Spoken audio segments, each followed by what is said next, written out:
Kita belajar tentang beberapa jenis emosi yang ada di limbic system, ini kurang lebih ada sekitar 10. Ya. Sebetulnya ada beberapa ahli manajemen emosi, dia lebih detail lagi. Saya ambil 10 saja. Ini perpaduan dari sumbernya dari Mas R.B. Sentanu, Quantum Ikhlas, dan kemudian Profesor David Hawkins, dan kemudian saya masukkan juga di dalam konsep hawa nafsu. Ya. Jadi ini kita semua ada nih level emosinya. Mulai dari apati sampai yang pencerahan, enlightenment. Jadi pencerahan itu ternyata jenis emosi gitu. Okay? Nah, kalau digabungkan dengan ilmu nafs, ya, jadi 3 yang di bawah ini dikategorikan nafsu lawamah, nafsu yang berlara diri. Gitu. Gua mah nggak bisa apa-apa, gua mah hanya gini doang. Nah itu ada di sini berarti. Ya, kemudian 3 ini lust, anger, pride. Ya, lust ini kita boleh artikan buru-buru ya. Buru-buru yang bukan semangat ya, buru-buru karena ketakutan atau buru-buru karena plus marah, itu kita sebutnya lust ya. Itu kategorinya nafsu amarah. Dan kita tahu juga nafs juga bukan yang negatif saja ya, nafs juga ada yang positif yaitu mutmainnah. Dan itu ya kalau kita padukan dengan klasifikasi emosi oleh para ilmuwan, itu ya mulai dari courageous ini sampai ke enlightened. Ya. Ini. Dan ini nggak bisa hilang, dia ada di otak kita. Yang hanya bisa adalah kalau pas lagi turun, ya, cepat-cepat naik. Ya, pas lagi turun lagi, cepat-cepat naik. Gitu. Jadi kalau kita bilang ya Allah hilangkan marahku, itu sebenarnya kurang tepat kalau kalimat afirmasinya kayak gitu. Tapi kalau ya Allah angkat marahku ya Allah, angkat marahku, diangkat gitu, angkat ya takutku, angkat sombongku gitu ya. Jadi minta diangkat supaya dia naik ke atas. Makanya istilah anak sekarang move on gitu. Move on. Kadang kita udah courageous ya, udah semangat gitu ya. Bahkan udah acceptance, menerima ya. Termasuk di sini syukur ya. Udah peace, udah damai, udah seneng lah ya, kita terima lah ya pandemi kayak gini ya. Kita syukur ya. Walaupun gak bisa kemana-mana, udah hampir setengah tahun. Kan ya. Tapi satu ketika dapat kabar bahwa pandemi ini kurang lebih 2 tahun lagi ke depan. Bisa roller coaster. Nah, masuk. Jadi takut. Jadi cemas. Ya. Dan itu sih wajar aja sebetulnya. Oke aja, orang ini ada kok. Cuman memang yang diminta kalau lagi takut kah atau sedih, itu tolong cepat-cepat move on. Ya, jadi nggak usah lama-lama di sini. Karena kalau dia lama-lama ditakut, nanti makin turun, makin sedih. Makin sedih, berkepanjangan, akhirnya apati. Ya, apati ini mulai nggak merasa tidak berguna. Aduh, nggak guna lah hidup kalau kayak gini, nggak bisa kemana-mana. Itu hati-hati. Kalau apati berkepanjangan minimal 2 pekan ya, 2 minggu itu bisa turun jadi di sini depresi. Ya, dia akan ada di bawahnya apati. Ya. Jadi gimana dong kalau misalnya pas di bawah ya sudah naik ke atas. Banyak orang-orang ya, terutama ibu-ibu ya, Bu Aisyah kok level emosi kok kayak tangga ya? Iya, karena begini, setiap jenis emosi kalau diukur pakai alat EEG, elektroencephalogram, itu ternyata dia punya frekuensi. Ya, apati ini yang rendah ya, 50 Hz, ya. Sedih agak tinggi, takut lebih tinggi lagi, buru-buru lebih tinggi lagi frekuensinya, marah ya lebih tinggi lagi 150. Sombong juga gitu, 175 Hz. Tapi mulai courageous 200 nih, ya, ini udah mulai tinggi nih frekuensinya, ya, langsung naik acceptance 350, naik lagi peace 600 dan enlightenment antara 700 sampai 1000 Hz, ya. Dan ini dikategorikan zona ikhlas di sini. Artinya sebetulnya apapun yang kita lakukan, ya, itu nanti kita ada ya cara-cara untuk menaikkan level emosi agar setiap yang dilakukan ada di zona ini. Saya kesel sama suami gitu ya, marah sama suami pagi-pagi misalnya. Entah mungkin karena ibu-ibu ini biasanya suka marah kalau suami apa coba? Tanyain uang belanja kemana aja. Gitu kan biasanya ya. Ya Bu Dia ya. Itu bisa marah loh kita. Walaupun tadi habis sholat subuh, dan habis sholat subuh itu kita udah damai ya, udah peace gitu. Ya. Bahkan kadang-kadang udah ngaji ya, kita sudah bisa masuk enlightenment, baca Quran, baca artinya itu bisa loh, bisa turun dubrak gitu, kesel marah.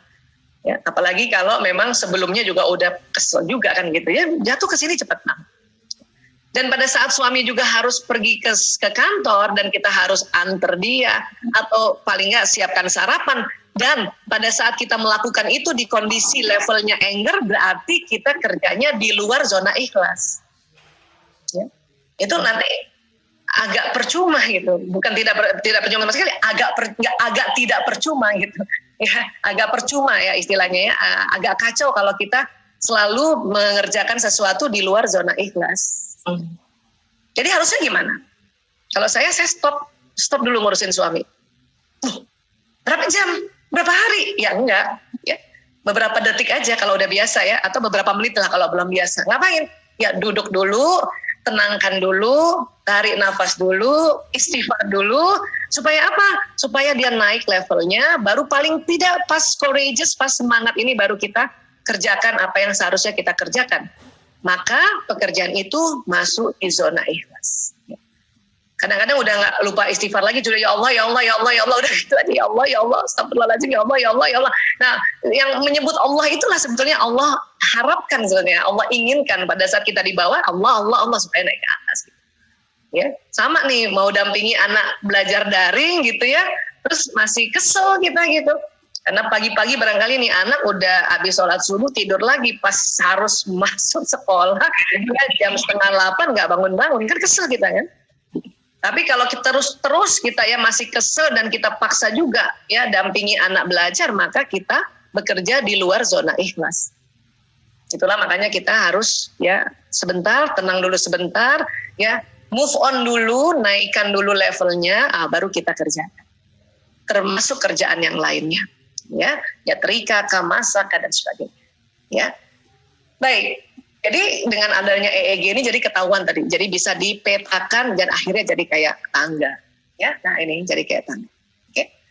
Nah untuk naik ke atas teknik paling umum sekali adalah tarik nafas panjang atau nafas dalam, gitu ya.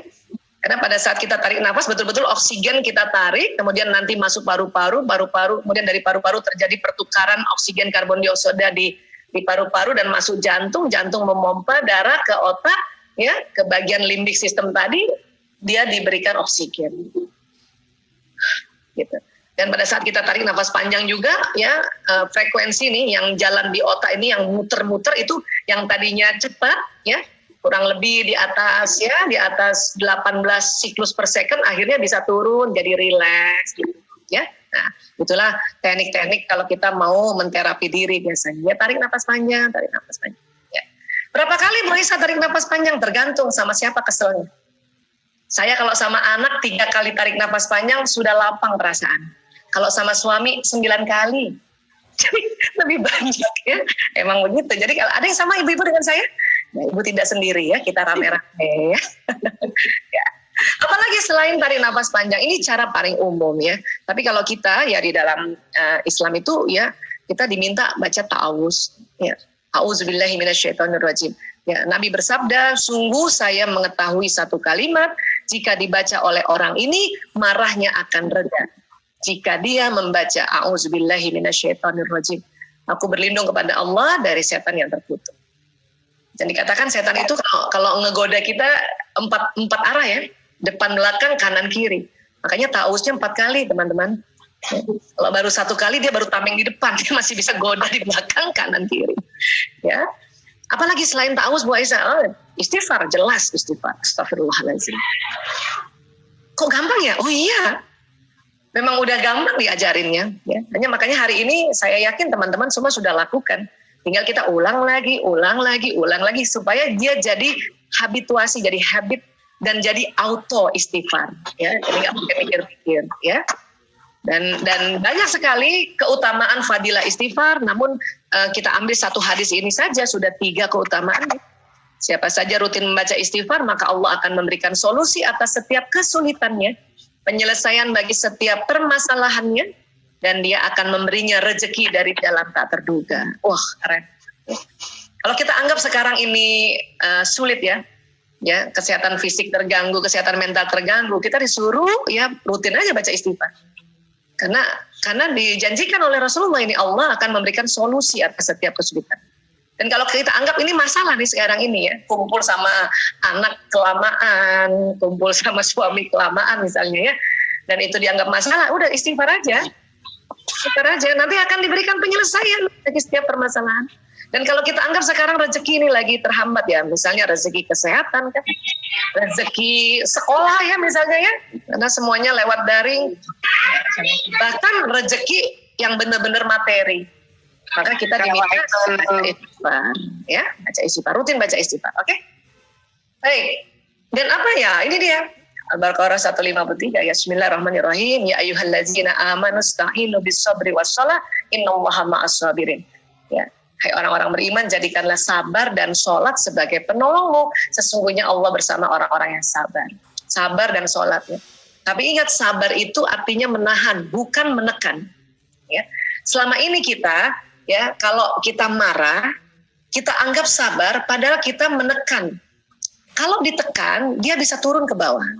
Tekan.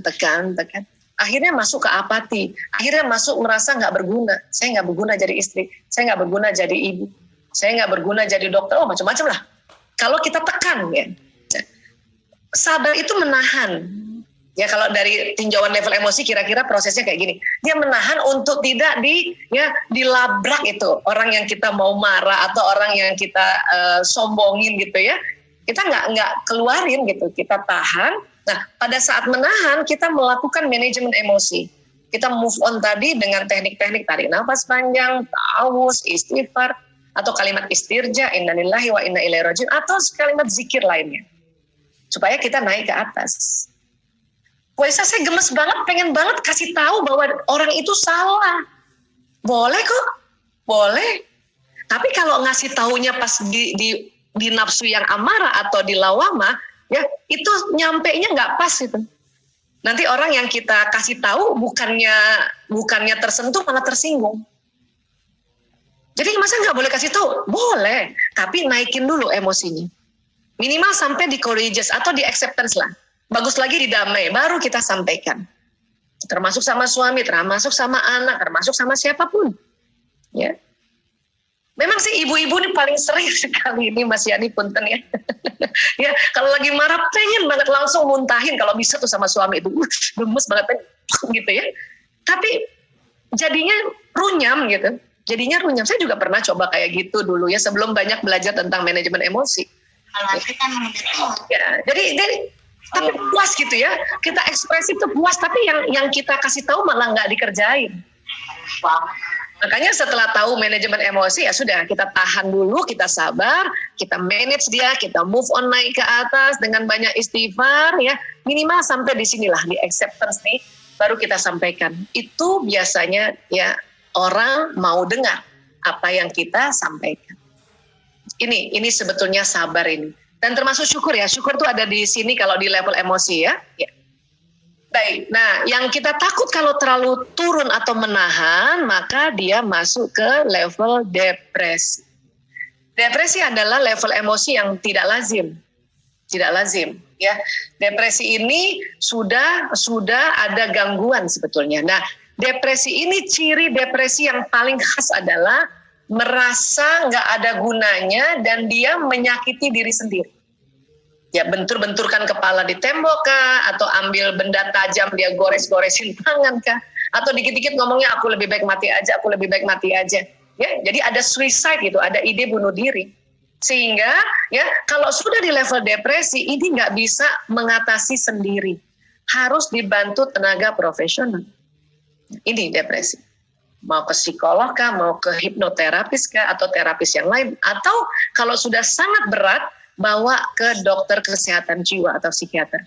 Karena harus dibantu obat-obatan nih kalau sudah sangat depresinya sangat berat. Udah nggak ngomong, tahu-tahu ya dia dikit-dikit mau loncat dari atas itu. Itu harus dibantu dengan obat ya, supaya dia naik paling tidak move sampai ke sedih.